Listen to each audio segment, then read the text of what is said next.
Dostupné zdravotníctvo je podľa našej vlády každodenná realita. Realita, ktorú vidíte vtedy, keď hodiny sedíte v čakárni alebo keď za odborníkom musíte cestovať kilometre. Pravda je totiž úplne jednoduchá. Lekár, ku ktorému sa nedostanete, vám nepomôže. V Košickom kraji sme sa to preto rozhodli zmeniť. Toto je najväčšia investícia do regionálneho zdravotníctva nie len v celej histórii Košického kraja, ale aj Slovenska. 72 miliónov eur, toľko stojí výstavba novej nemocnice v Spišskej Novej Vsi. Moderné vybavenie izby najvyššieho štandardu, nové operačné sály, špičková zdravotná starostlivosť. To všetko pod jednou strechou. Zdravotná starostlivosť na Spiši porastie na novú úroveň. Pretože niektoré veci v živote nemôžu čakať a zdravie je jedna z nich. Spišská Nová Ves nie je osamotená.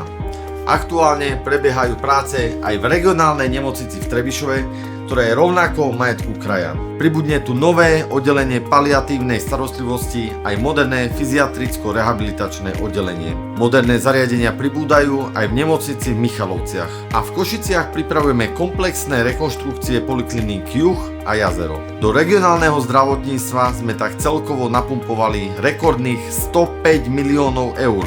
Nie do reklamy, ale do skutočnej starostlivosti pre vás.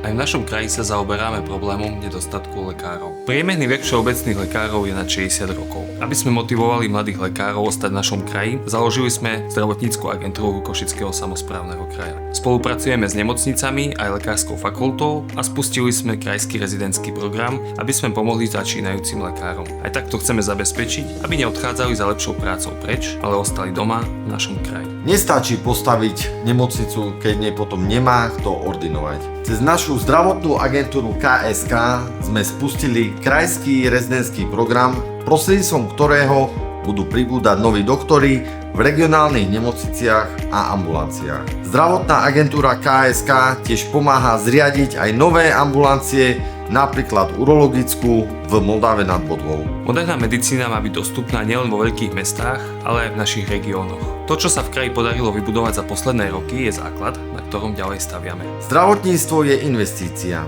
do ľudí, do regiónov, do budúcnosti. A Košický samosprávny kraj v tejto investícii nezaostáva, pretože keď napreduje zdravotná starostlivosť, rastie aj kvalita života v kraji.